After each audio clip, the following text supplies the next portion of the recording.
തിരുവനന്തപുരം കമലേശ്വരത്തെ ശാന്തി ഗാർഡനിൽ സജിതയും മകൾ ഗ്രീമയും സയനൈഡ് കഴിച്ച് മരിച്ചു എന്ന് അല്ലെങ്കിൽ ആത്മഹത്യ ചെയ്തു എന്നുള്ള വാർത്ത കേട്ടപ്പോൾ ശരിക്കും കേരളത്തിൻ്റെ ഉള്ളൊന്ന് കിടുങ്ങിയിട്ടുണ്ട്, പിടഞ്ഞിട്ടുണ്ട്. ഇത് കേവലം ഒരു ആത്മഹത്യയായി തള്ളിക്കളയാൻ ആർക്കും കഴിയുന്ന കാര്യവുമല്ല.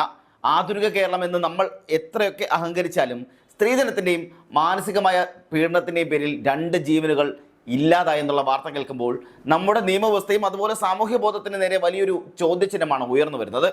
കമലേശ്വരം ആര്യൻകുഴിയിലെ വീട്ടിൽ SL സജിതയും മകൾ ഗ്രീമ S രാജും കഴിഞ്ഞ 6 വർഷമായി അനുഭവിച്ചു വന്ന മാനസിക വേദനയുടെ ആഴമെന്നത് അവരുടെ ആത്മഹത്യക്കുറിപ്പിലെ ഓരോ വരികളിലും കാണാൻ സാധിക്കും.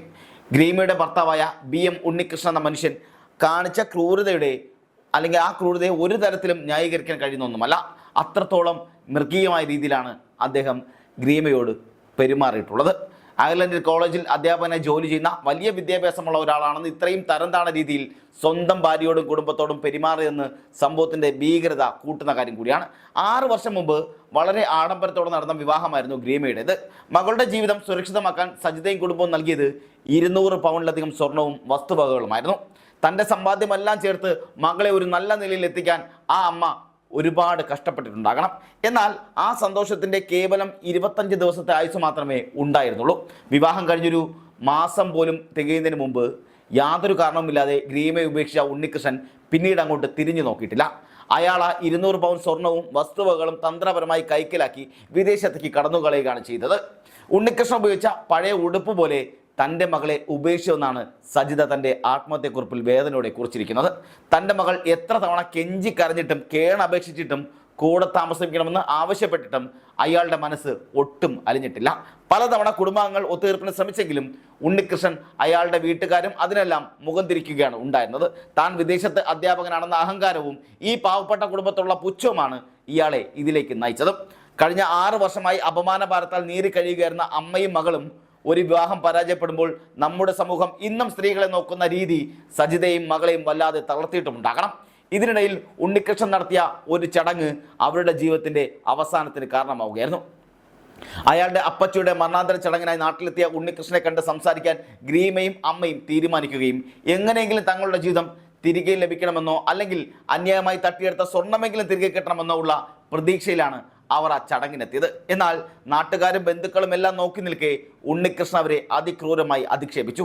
തനിക്ക് ബന്ധം തുടരാൻ താല്പര്യമില്ലെന്നും ഉടൻ വിവാഹമോചനം വേണമെന്നും അയാൾ തറപ്പിച്ച് പറഞ്ഞു.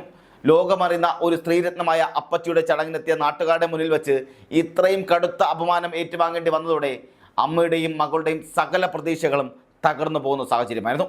ആ ചടങ്ങിൽ വെച്ച് തന്നെ സജിത ബോധരഹിതയായി വീഴുകയും ചെയ്യുകയുണ്ടായി. വീട്ടിൽ തിരിച്ചെത്തിയ ശേഷം ഇനിയൊരു ജീവിതം തങ്ങൾക്കില്ലെന്ന ബോധ്യത്തിൽ നിന്നാണ് അവർ സയനൈഡ് കഴിച്ച് ആത്മഹത്യ ചെയ്യാൻ തീരുമാനിച്ചതും. മുന്നോട്ട് പോകാൻ യാതൊരു വഴിയും ഇല്ലാതെ വരുമ്പോഴാണ് ഓരോരുത്തരും ഇത്തരത്തിലുള്ള കടുങ്കയൊക്കെ ചെയ്യുന്നത്. മരിക്കുന്നതിന് മുമ്പ് അവർ ബന്ധുക്കൾക്ക് അയച്ച വാട്സപ്പ് സന്ദേശം വായിക്കുന്ന ആരുടെയും കണ്ണ് നിറയുകയും ചെയ്യും. അപമാനഭാരം താങ്ങാനാകുന്നില്ല. എൻ്റെ മകളുടെ ജീവിതം തകർത്തത് ഉണ്ണികൃഷ്ണനാണെന്ന സജിതയുടെ ആ വാക്കുകൾ കേരളത്തിലെ സ്ത്രീധന പീഡന വ്യവസ്ഥയുടെ ക്രൂരതയിലേക്കാണ് വിരൽ ചൂണ്ടുന്നത്. സോഫയിൽ മകളെ മാറോട് ചേർത്ത് പിടിച്ച് കിടക്കുന്ന നിലയിലാണ് സജിതയുടെ മൃതദേഹം കണ്ടെത്തിയത്. അവസാന ശ്വാസത്തിലും ആ അമ്മ തൻ്റെ മകളെ തനിച്ചാക്കിയില്ല. അമ്മയും മകളും മരിച്ച വിവരം അറിഞ്ഞ ഉടനെ തന്നെ നാട്ടുകാർക്കിടയിൽ വലിയ പ്രതിഷേധം ഉയരുകയും ചെയ്തിരുന്നു. ഒന്നും സംഭവിക്കാത്തതിനെ പോലെ വിദേശത്തേക്ക് മുങ്ങാനായിരുന്നു ഉണ്ണികൃഷ്ണന്റെ അടുത്ത പദ്ധതി. മുംബൈ വിമാനത്താവളം വഴി അയർലൻഡിലേക്ക് കടക്കാൻ ശ്രമിച്ച അയാളെ പോലീസ് തന്ത്രപരമായി കുടുക്കുകയും ചെയ്തു. ലുക്കൌട്ട് നോട്ടീസ് പുറപ്പെടുവിച്ചതിനാൽ ഇമിഗ്രേഷൻ വിഭാഗം അയാളെ തടഞ്ഞു വെക്കുകയായിരുന്നു. പൂന്തറ പോലീസ് മുംബൈയിലെത്തിയ അയാളെ പിടികൂടി നാട്ടിലും എത്തിച്ചു. ഗാർഹിക പീഡനം, ആത്മഹത്യാ പ്രേരണ തുടങ്ങിയ ഗൗരവകരമായ വകുപ്പുകളാണ് ഇയാൾക്കെതിരെ ചുമത്തിയിരിക്കുന്നത്. എങ്കിലും ഈ കേസ് വെറുമൊരു ആത്മഹത്യയാക്കി ഒതുക്കി തീർക്കാൻ അനുവദിക്കില്ലെന്ന ഉറച്ച നിലപാടിലാണ് നാട്ടുകാരും ബന്ധുക്കളുമെല്ലാം. 200 പൗണ്ട് സ്വർണവും വസ്തുവകളും തട്ടിയെടുത്തതിന് സാമ്പത്തിക തട്ടിപ്പ് കേസ് കൂടി അയാൾക്കെതിരെ എടുക്കണമെന്ന ആവശ്യവും ശക്തമായി ഉയരുന്നുണ്ട്. മരിച്ച സജിതയുടെ ആത്മഹത്യാക്കുറിപ്പിൽ ഉണ്ണികൃഷ്ണന്റെ സഹോദരന്മാർക്കെതിരെയും സൂചനകളുണ്ട്. ഒരു പെണ്ണിന്റെ കണ്ണുനീർ വീണ ഈ സ്വത്തെന്നും അല്ലെങ്കിൽ വീണതാണ് ഈ സ്വത്തെന്നും അവർക്ക് അനുഭവിക്കാൻ ഭാഗ്യമുണ്ടാവില്ല എന്നും ആ അമ്മ കരഞ്ഞ് പ്രാർത്ഥിച്ചിട്ടുമുണ്ട്. സൈനൈഡ് പോലുള്ള മാരകമായ വിഷവസ്തുക്കൾ സാധാരണക്കാർക്ക് എങ്ങനെ ലഭിക്കുന്നു എന്നതും ഗൗരവകരമായ വിഷയമായി ഇവിടെ എടുത്തു പറയേണ്ടതുണ്ട്. സ്വർണ്ണപ്പണിക്കാരുടെ പക്കൽ മാത്രം ലഭിക്കുന്ന ഈ വിഷം അവർ എവിടെ നിന്ന് സങ്കല്പിച്ചു എന്നുള്ളതാണ് പോലീസ് വിശദമായി അന്വേഷിക്കുന്നത്. വിദ്യാഭ്യാസമോ ജോലിയോ ഒന്നിനും ഒരു മനുഷ്യനെ നല്ലവനാക്കാൻ കഴിയില്ല എന്നതിൻ്റെ ഏറ്റവും വലിയ തെളിവാണ് അധ്യാപകനായ ഉണ്ണികൃഷ്ണന്റെ ഈ ക്രൂരത. വിദേശത്ത് ജോലി ചെയ്യുന്ന ഒരാൾക്ക് എന്ത് തോന്നിയ ദിവസവും കാണിക്കാമെന്ന ധാരണ തിരുത്താൻ ഈ കേസിൽ മാതൃകാപരമായ ശിക്ഷ അനിവാര്യം കൂടിയാണ്. ആ കുടുംബം അനുഭവിച്ച മാനസിക വേദനയ്ക്കും ആ അമ്മയുടെയും മകളുടെയും നഷ്ടപ്പെട്ട ജീവിതത്തിനും ജീവനും പകരം വയ്ക്കാൻ ഒന്നുമില്ല എന്നുകൂടി മനസ്സിലാക്കണം. എങ്കിലും നിയമത്തിന് മുന്നിൽ ഇയാളെ കൊണ്ടുവന്നത് ചെറിയൊരു ആശ്വാസം കൂടിയാണ്. കേരളത്തിലെ ഓരോ വീടുകളിലും ഇനിയും സജ്ജിതമാരും ഗ്രീമമാരും ഇത്തരത്തിൽ ഇല്ലാതാകാതിരിക്കാൻ ശക്തമായ നിയമ നടപടികൾ ഉണ്ടായേ തീരൂ. ഈ ദാരുണ സംഭവം നമുക്ക് നൽകുന്ന പാഠം വളരെ വലുത് കൂടിയാണ്. സ്വർണത്തിന് പിന്നാലെ പോകുന്ന വിവാഹമോചനങ്ങളും അതുപോലെ ഭാര്യ ഒരു ഉപഭോഗ വസ്തുവായി കാണുന്ന മാനസികാവസ്ഥയും മാറാത്തിടത്തോളം കാലം ഇത്തരം വാർത്തകൾ കേൾക്കേണ്ടി വന്നുകൊണ്ടേയിരിക്കും. കമലേശ്വരത്തെ ആ ശാന്തി ഗാർഡനിലെ വീട് ഇന്ന് ശ്മശാനമുഖമാണ്, അല്ലെങ്കിൽ ശ്മശാന തുല്യവുമാണ്. ആ രണ്ട് ജീവനുകൾ പൊലിഞ്ഞത് നമുക്കെല്ലാവർക്കും വലിയൊരു വേദനയും ഒപ്പം വലിയൊരു പാഠവും കൂടിയാണ്. തിരുവനന്തപുരം അമ്പലത്തറ സ്വദേശിയായ ഉണ്ണികൃഷ്ണൻ അയർലൻഡിലെ കോളേജ് അധ്യാപകനായി ജോലി ചെയ്യുമ്പോഴും നാട്ടിലുള്ള അയാളുടെ വീട്ടുകാരുടെ പൂർണ്ണ പിന്തുണയോടെയാണ് ഈ ചതി നടന്നതെന്ന് ഗ്രീമയുടെ ബന്ധുക്കൾ ഉറപ്പിച്ചു പറയുന്നത്. വിവാഹം കഴിഞ്ഞ് 25 ദിവസത്തിനുള്ളിൽ ഗ്രീമയെ ഉപേക്ഷിക്കാൻ ഉണ്ണികൃഷ്ണൻ തീരുമാനമെടുത്തപ്പോൾ അത് തിരുത്താനോ മരുമകളെ ചേർത്ത് പിടിക്കാനോ അയാളുടെ വീട്ടുകാർ തയ്യാറായില്ലെന്ന് മാത്രമല്ല, ആ ക്രൂരതയ്ക്ക് കൂട്ടുനിൽക്കുകയാണ് ചെയ്തതും. വിവാഹ സമയത്ത് നൽകിയ സ്വർണവും വസ്തുക്കളും തട്ടിയെടുക്കുന്നതിൽ ഉണ്ണികൃഷ്ണന്റെ സഹോദരങ്ങൾക്കും പങ്കുണ്ടെന്ന് സജിതയുടെ ആത്മഹത്യക്കുറിപ്പിൽ പേരെടുത്ത് തന്നെ പരാമർശിക്കുന്നുണ്ട്. ഈ സ്വത്തുക്കളെല്ലാം ഒരു പെണ്ണിന്റെ ശാപം വീണ സ്വത്തുക്കളാണെന്നും ഉണ്ണിയും ഉണ്ണിയുടെ സഹോദരന്മാരും ഈ സ്വത്തുക്കൾ അനുഭവിക്കാൻ ഇടവരരുതെന്നുമുള്ള സജിതയുടെ ആ വാക്കുകൾ കുടുംബം അനുഭവിച്ച സാമ്പത്തിക ചൂഷണത്തിൻ്റെ ആഴം തന്നെ വെളിപ്പെടുത്തുന്ന കൂടിയാണ്. ഗ്രീമയെ ഉപേക്ഷിച്ച ശേഷം ആ സ്വർണവും പണവും തിരികെ ചോദിച്ചപ്പോൾ ഉണ്ണികൃഷ്ണന്റെ വീട്ടുകാർ ഭീഷണിപ്പെടുത്തുന്ന സ്വരത്തിലാണ് സംസാരിച്ചതെന്നുമാണ് ബന്ധുക്കൾ പറയുന്നത്. വിദേശത്തുള്ള ഉണ്ണികൃഷ്ണന്റെ അറിവോടെ അയാളുടെ സഹോദരന്മാരാണ് നാട്ടിലെ ഈ കാര്യങ്ങളെല്ലാം നിയന്ത്രിച്ചിരുന്നത്.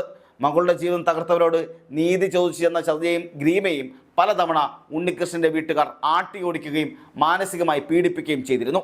കഴിഞ്ഞ 6 വർഷമായി ഗ്രീമയും അമ്മയും അനുഭവിച്ച ഓരോ തുള്ളി കണ്ണുനീരിനും ഉണ്ണികൃഷ്ണന്റെ കുടുംബം മറുപടി പറയേണ്ടിയും വരും. ഒരു മധ്യസ്ഥ ചർച്ചയ്ക്കും തയ്യാറാകാതെ ഗ്രീമയെ നിയമപരമായ വിവാഹമോചനത്തിന് പോലും അനുവദിക്കാതെ മാനസികമായി തളർത്തുകയായിരുന്നു ഇവരുടെ പ്രധാന ലക്ഷ്യം. ഉണ്ണികൃഷ്ണന്റെ അപ്പച്ചിയുടെ മരണാന്തര ചടങ്ങിനെ ഉണ്ടായ നാടകീയമായ സംഭവങ്ങളിൽ അയാളുടെ വീട്ടുകാരും സജീവമായി ഇടപെടുകയും ചെയ്തിരുന്നു. നാട്ടുകാരുടെ മുന്നിൽ വെച്ച് ഗ്രീമയെയും അമ്മയും അപമാനിക്കാൻ ഉണ്ണികൃഷ്ണൻ ധൈര്യം നൽകിയത് അവിടെ ഉണ്ടായിരുന്ന അയാളുടെ സഹോദരന്മാരുടെയും മറ്റ് ബന്ധുക്കളുടെയും മൗനാനുവാദമാണെന്നാണ് ദൃക്സാക്ഷികൾ പോലും പറയുന്നത്. ഒരാൾ പോലും ആ സ്ത്രീയുടെ പക്ഷം പിടിക്കാനോ ഉണ്ണികൃഷ്ണനെ തടയാനോ ശ്രമിച്ചിരുന്നില്ല. പകരം ആ അമ്മയെയും മകളെയും ആൾക്കൂട്ടത്തിൻ്റെ നടുവിൽ ഒറ്റപ്പെടുത്തി മാനസികമായി തകർക്കുകയാണ് ചെയ്തത്. മകൾക്ക് അർഹതപ്പെട്ട സ്വത്തുക്കൾ ഉണ്ണികൃഷ്ണനും സഹോദരന്മാരും ചേർന്ന് വീതം വെച്ചെടുത്തു എന്നുള്ള ആരോപണം ഇപ്പോൾ ശക്തമായി ഉണ്ടാകുന്നുണ്ട്. ഗ്രീമയുടെ പേരിൽ സജിത നൽകിയ വസ്തുവകകൾ ഉണ്ണികൃഷ്ണന്റെ കുടുംബം തന്ത്രപരമായി കൈക്കലാക്കുകയും ചെയ്തു. ഇത് തിരികെ ചോദിച്ചാൽ ഗ്രീമയെ ഒരിക്കലും തിരികെ സ്വീകരിക്കില്ലെന്ന ഭീഷണി മൂലമാണ് ഇത്രയും കാലം സജിത അധികം പരാതികളൊന്നും നൽകാതിരുന്നതും.